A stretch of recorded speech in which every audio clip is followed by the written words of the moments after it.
ధాన్యలక్ష్మి అయితే, పిన్ని మొదటి నుంచి చెప్తూనే ఉన్నాను, మరొకసారి చెప్తున్నాను, నా భార్యకి దీంట్లోకి ఎటువంటి సంబంధం లేదు. మరోసారి నా భార్యని ఏమన్నా అంటే మాత్రం ఊరుకునే ప్రసక్తే లేదు అని అంటూ ఉంటాడు. రాజైతే, ఎందుకు ఊరుకోవలేవయ్యా, ఊరుకోవు. అయినా మేమెంత ఈ ఇంట్లో నాకంటూ ఒక విలువ ఏడ్చిందా పెట్టిందా అని బాధపడుతూ ఉంటుంది ధాన్యలక్ష్మి. తర్వాత గదిలో ధాన్యలక్ష్మి బాధపడుతూ ఉంటే అప్పుడే ఇక ప్రసాద్ అయితే అక్కడికి వెళ్తాడు.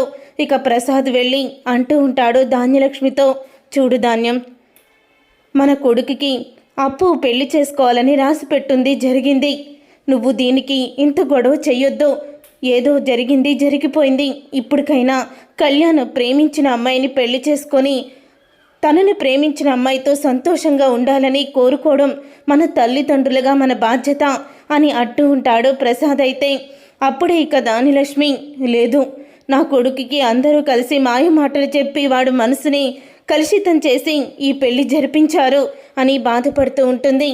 తర్వాత ఇక ధాన్యలక్ష్మి అలా బాధపడుతూ ఉండంగానే రుద్రాణి అసలు వాళ్ళిద్దరికీ మొదటి రాత్రి జరగకుండా ఏదైనా ప్లాన్ చెప్తుందేమో, ఎట్టి పరిస్థితుల్లో వాళ్ళకి శోభనం జరగనివ్వను అని ధాన్యలక్ష్మి రుద్రాణి దగ్గరికి వెళ్తూ ఉంటుంది. ఇక అప్పుడే రుద్రాణి అయితే అనామికతో ఫోన్లో మాట్లాడుతూ ఉంటుంది. రుద్రాణి అనామికతో ఫోన్లో మాట్లాడడం ధాన్యలక్ష్మి వినేస్తుంది. అనామిక, అసలు కళ్యాణ్ అప్పు మెడలో తాళి కడతారని అస్సలు ఊహించలేదు అని అంటూ ఉంటే అప్పుడే ఇక అనామిక అయితే అంటూ ఉంటుంది, నేను కూడా అస్సలు కూడా అనుకోలేదంటే ఇప్పుడేం చెయ్యాలో అర్థం కావడం లేదు. అయినా నీకు చెప్తూనే ఉన్నాను, ఆ కోర్టులో నువ్వు బాగా రెచ్చిపోయావు, అందుకే నీకు శిక్ష పడింది. కోర్టుకు వెళ్ళి నువ్వు వాళ్ళని నీ కాళ్ళ దగ్గరికి తెచ్చుకోమన్నాను. నా మాట వినకుండా రెచ్చిపోయి మాట్లాడేశావు. ఆ కావ్య తెలుగుని ప్రదర్శించింది. ఇప్పుడు కూడా అప్పుని కిడ్నాప్ చేసి నువ్వు వేరే చోట దాచిపెట్టమంటే అప్పు పెళ్లి చెడగొట్టాలనుకున్నాం, కానీ ఇలాగ కళ్యాణ్ పెళ్లి చేసుకుంటాడని తెలీదు.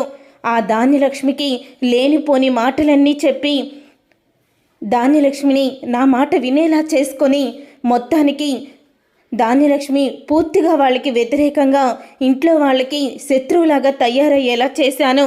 ఇప్పుడు మన టార్గెట్ ధాన్యలక్ష్మిని అడ్డం పెట్టుకొని ఆ అప్పుని కళ్యాణ్ని విడదీసి కావ్యకి బుద్ధి చెప్పాలి అని రుద్రాణి అయితే అనామికతో ఫోన్లో మాట్లాడుతూ అడ్డంగా దొరికిపోతుంది ధాన్యలక్ష్మికి. అప్పుడే ధాన్యలక్ష్మి రుద్రాణి చేసిన కుట్రని తెలుసుకుంటుంది. అంటే ఇన్ని రోజులు ఇది చెప్పేదంతా అబద్ధమే, కేవలం ఈ ఇంటి ఆస్తి కోసం నా కొడుకు జీవితాన్ని అనామికతో కలిసి ఉండకుండా చెడగొట్టి ఇప్పుడు కుటుంబంలో గొడవలు సృష్టించాలని నన్ను అడ్డం పెట్టుకుంటుందా? ఇన్ని రోజులు నా కుటుంబ సభ్యులని నేను అపార్థం చేసుకున్నాను. దీనికి షాక్ ఇవ్వాలంటే వాళ్ళ శోభనం ఆపడానికి కాదు, వాళ్ళ శోభనం జరిగేలా చెయ్యాలి అని ధాన్యలక్ష్మి అనుకుంటూ ఉంటుంది. ఈలోగా పంతులు గారు అయితే వస్తారు. ఇక పంతులు గారు వచ్చి అప్పు జాతకం, కళ్యాణ్ జాతకం, ఇద్దరు జాతకాలను అయితే చూస్తారు. అలా చూసిన తరువాత అప్పుడే ఇక పంతులు గారు అయితే, వీళ్ళిద్దరి జాతకం దివ్యంగా కలిసిందమ్మా, నిజంగా వీళ్ళిద్దరిది అద్భుతమైన జాతకం, వీరు భవిష్యత్తులో ఎంతో అన్యోన్యంగా ఉంటారు అని చెప్తూ ఉంటారు పంతులు గారు అయితే. అది విని ఎంతో ఆనందపడుతూ ఉంటారు అందరూ కూడా. అప్పుడే ఇంకా వీళ్ళకి మొదటి రాత్రి జరిపించడానికి ఈరోజు సాయంత్రం మంచి ముహూర్తం ఉంది, ఈరోజు సాయంత్రానికి మీరు ఏర్పాట్లు చేసుకోండి అని అంటూ ఉంటే అప్పుడే ఇక రుద్రాణి ధాన్యలక్ష్మి పక్కకు వెళ్ళి, ఏంటి ధాన్యలక్ష్మి అలా బొమ్మలాగా నిలబడి చూస్తూనే ఉంటున్నావేంటి, ఏదో ఒక మాట్లాడు. ఆ శోభనం జరిగితే అప్పు నీ నెత్తి మీద కూర్చుంటుంది, తాండవం ఆడుతుంది, ఆ రౌడీ దాని గురించి నీకు తెలీదా అని అంటూ ఉంటుంది. రుద్రాణి అయితే, నేను చేసేది నేను చేస్తున్నానులే రుద్రాణి, చూడు నేనేం చేస్తాను, నేనిచ్చే షాక్కి నువ్వు కూడా షాక్ అయిపోతావు అని ధాన్యలక్ష్మి అంటూ ఉంటుంది. అంటే నువ్వు ముందే ప్లాన్ చేసుకొని రెడీగా చెట్టుకున్నావు అన్నమాట అని అంటూ ఉంటుంది రుద్రాణి. అవును, నేను ముందే ప్లాన్ చేసుకున్నాను, పగడ్బందీగా మన ప్లాన్ అయితే సక్సెస్ అవుతుంది అని అంటూ ఉంటే నాకు ఇదే కావాలి అని చెప్పి రుద్రాణి అయితే అంటూ ఉంటుంది. ఇక రుద్రాణి అలా అన్న తర్వాత అప్పుడే ధాన్యలక్ష్మి, చూడవే నీకెలా షాక్ ఇస్తాను అని అనుకుంటూ ఇక సాయంత్రం అవ్వంగానే అన్నీ కూడా ఏర్పాట్లు చేస్తారు స్వప్నను కావ్య అయితే. తర్వాత కళ్యాణ్ అలాగే అప్పుని గదిలోకి పంపిస్తారు. గదిలోకి పంపించిన తర్వాత కళ్యాణ్ కాళ్ళకి నమస్కారం చేసి, నిజంగా మనది నిజమైన ప్రేమ కవి, అందుకే మన ఇద్దరం మళ్ళీ ఒక్కటయ్యాము అని అంటూ ఉంటుంది అప్పు. కళ్యాణ్ కూడా అప్పు మీద ఉన్న ప్రేమని బయట పెడతాడు. అలా వాళ్ళిద్దరూ కూడా భార్యాభర్తలుగా ఒకటవుతారు. తర్వాత ఇక రుద్రాణి అయితే ధాన్యలక్ష్మి దగ్గరికి వెళ్ళి అంటూ ఉంటుంది, ధాన్యలక్ష్మి, ఏం చేసావు నువ్వు?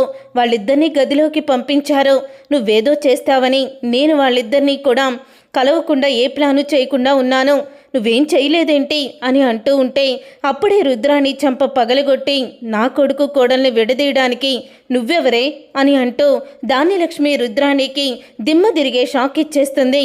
ధాన్యలక్ష్మి అని అనంగాల్ని, అవును ధాన్యలక్ష్మినే మాట్లాడుతున్నాను, ఇన్ని రోజులు నీ చెడు మాటలు విని అంతా కూడా నేను తప్పు చేశాను, నా కుటుంబం చెప్తూనే ఉంది గుంట నక్కలాంటి నీ మాటలు వినకూడదని, కానీ విని నా కొడుకు జీవితాన్ని నేనే చేతులారా నాశనం చేసినట్టు చేసుకున్నాను. కానీ ఇప్పటి నుంచి నీ మాటలు వినే ప్రసక్తే లేదు, నువ్వేంటో నీ బుద్ధేంటో నీ కుట్రలేంటో మొత్తం బయటపడ్డాయి. ఏ ఆస్తి కోసమైతే నువ్వు నా కుటుంబంలో అందరినీ కూడా బాధ పెట్టాలి, గొడవలు పెట్టాలి చూస్తున్నావో అదే ఆస్తిలో నీకు చిల్లి గొడవ కూడా దక్కదు, చూసుకో అని అంటూ ధాన్యలక్ష్మి అయితే షాక్ ఇస్తూ ఉంటుంది రుద్రాణికి. ధాన్యలక్ష్మి అలా షాక్ ఇచ్చిన తర్వాత ఇక అప్పు అలాగే కళ్యాణ్ గదిలో నుంచి బయటికి వస్తారు. వచ్చిన తర్వాత ధాన్యలక్ష్మి అప్పు దగ్గరికి వెళ్ళి ఇక అంటూ ఉంటుంది, అప్పు వెళ్ళి స్నానం చేసిరా, పూజ చెయ్యాలి అని అంటూ ఉంటుంది. అప్పుడే ధాన్యలక్ష్మి మాటలు విని కళ్యాణ్ అప్పు కూడా చాలా ఆనందపడుతూ ఉంటారు.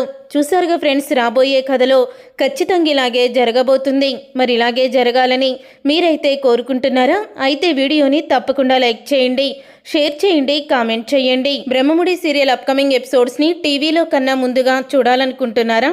అయితే వెంటనే ఛానల్ని సబ్స్క్రైబ్ చేసుకొని పక్కనే ఉన్న గంట సింబలపై ఆల్ అని క్లిక్ చేయండి. అప్పుడే మేము పెట్టే ప్రతి వీడియో మీరు మిస్ కాకుండా చూసేవచ్చు.